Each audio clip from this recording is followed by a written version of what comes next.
Thank you. And thank you for this opportunity. So my name is Sandra and I'm a geologist. So I'm not a social scientist, and I am here on behalf of my colleague Ólafur Elíasson, our head of communication and community. He is not here because this weekend he decided to run 100 miles. So maybe, maybe he's not in good shape today. So I will be the messenger and do the transparent communication of our learnings, but bear with me. I will start with a little bit of background. So Carbfix specializes in mineralization of CO2. We have proven the rapid mineralization in basaltic rocks. And of course, this technology is based on a natural process. It is part of the carbon cycle.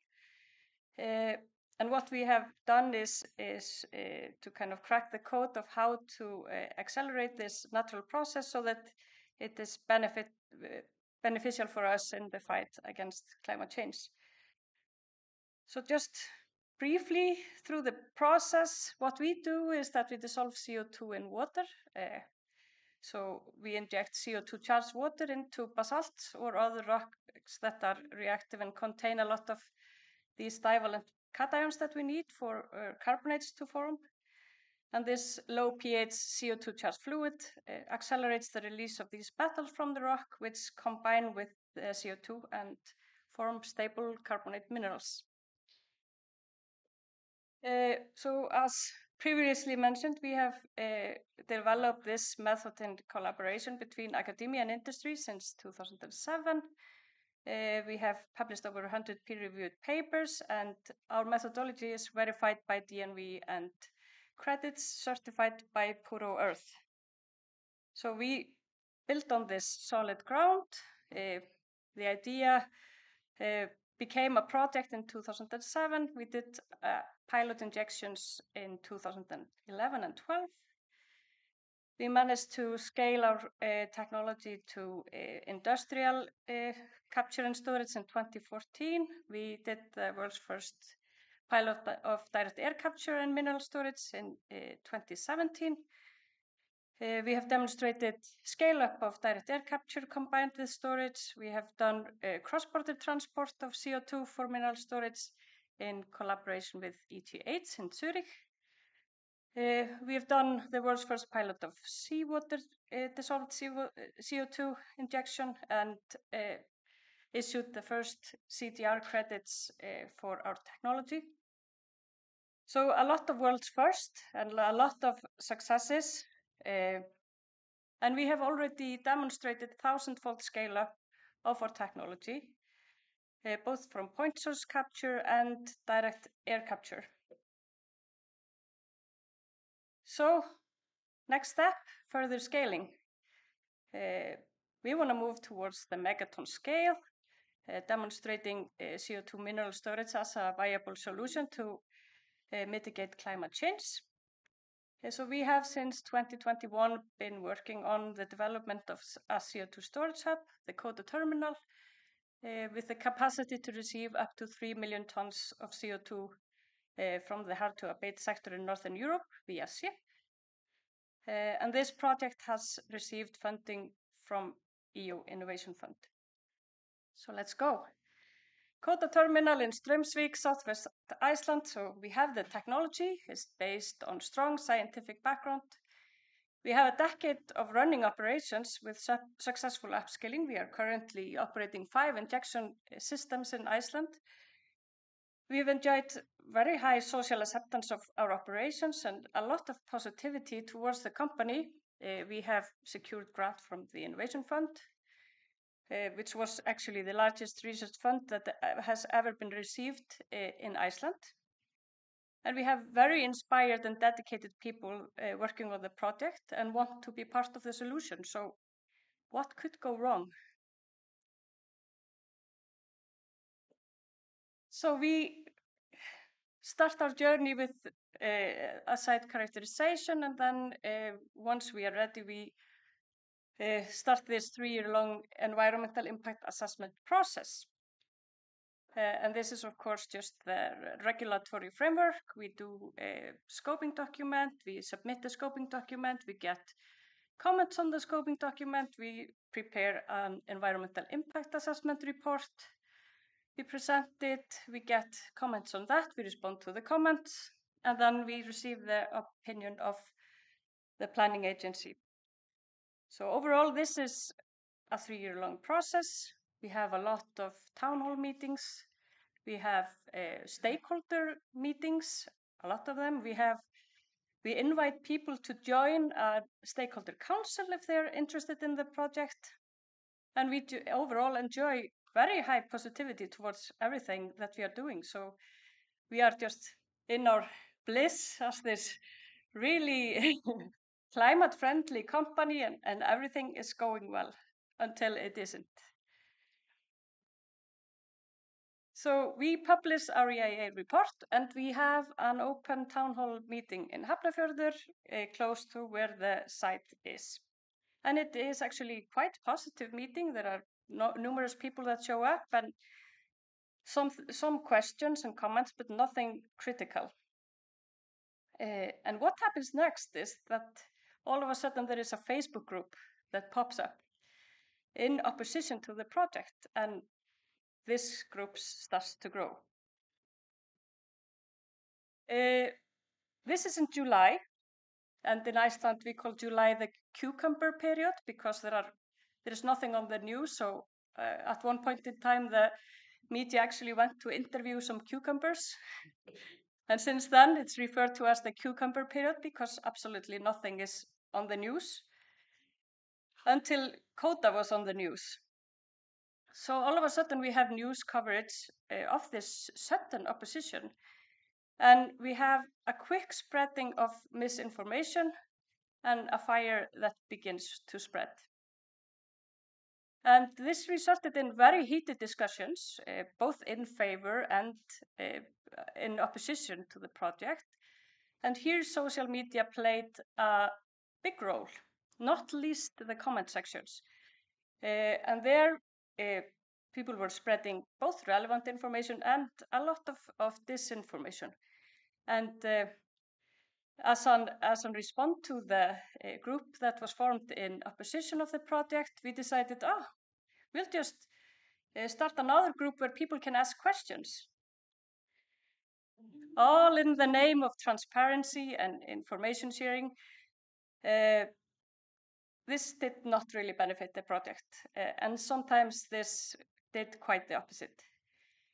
And what also made this quite challenging was that because a lot of this was taking place on social media, personal attacks to people that dared to speak in favor or support the project in any way, they were attacked personally. So that kind of made some sort of a barrier for many of the experts even to join the dialogue because they were immediately attacked. And as more spotlight was put on the project, the attitude started to go downwards. So what did we do?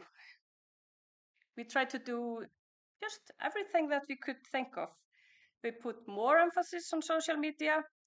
We did short videos with information on different aspects of the project. We updated the website. We did a new website dedicated to questions and answers. We even did some installations, put in these wellhead houses in different locations and had some information there as well. So we tried to use all the tools that we could find in our stakeholder engagement toolbox, but with very minimal impact.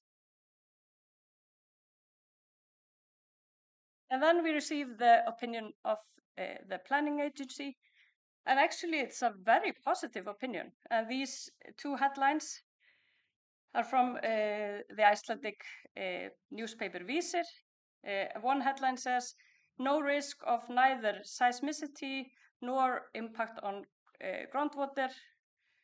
from the Kota terminal. So very direct messages from the National Planning Agency, who actually even got experts from the university to review these parts of the EAA due to these heated discussions.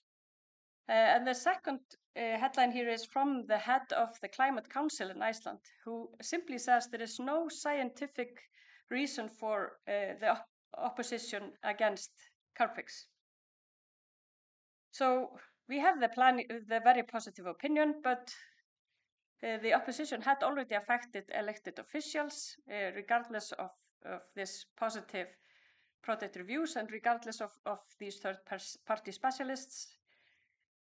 So ultimately, the impact on the project timeline and these uncertainties and political risks led to moving of the project to a new location as a de-risk strategy.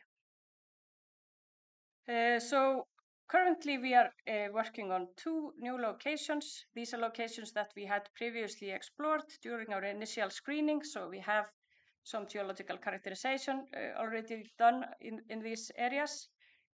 And we are again going through the first phase of EAA for these 2 locations. And in the location that we previously planned, the Straumsvík location, now we are only emphasizing capture and injection of local emissions from a nearby smelter. So a couple of the lessons learned from my colleague Ólafur Elíasson, who is not here, but I will do my best. Engagement for new projects should be done offline and often, as extensive discussions need to take place. Experience from our previous project clearly showed need for face-to-face interaction.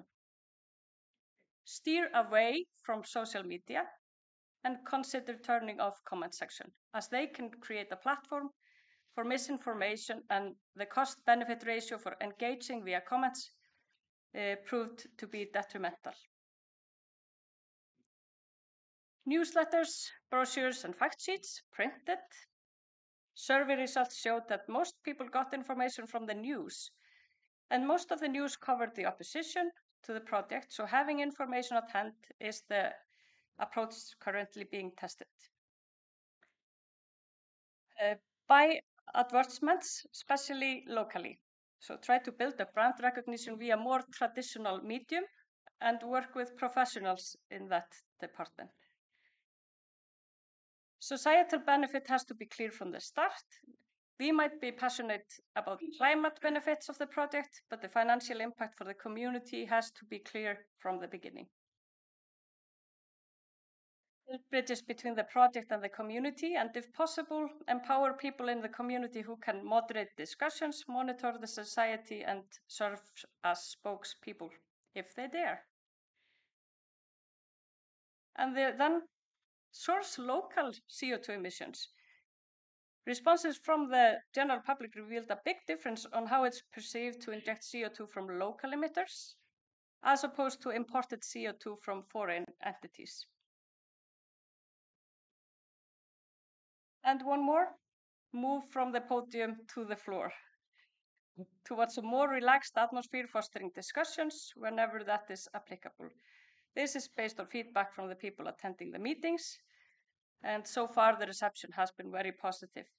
So our Oli has now moved in to 2 of the main cafes in these 2 new locations, and he spends a lot of time there just hanging out with the local people.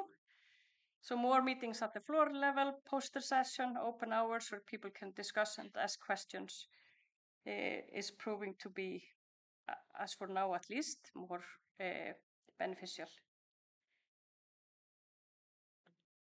So for me, this is kind of the big challenge ahead of us, because we understand the pace and the magnitude of climate change. And we have, of course, urgent need for a rapid response to that. So we both need to respond and we need to adapt. And yet we are already facing these significant challenges in public acceptance. And these challenges are stalling both carbon management projects and energy transition projects. So how can we bring people on board and move projects into action? Because time is not our friend here, and projects currently being delayed. It's more of a rule.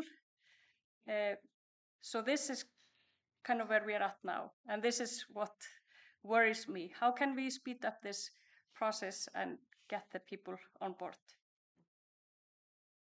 Thank you.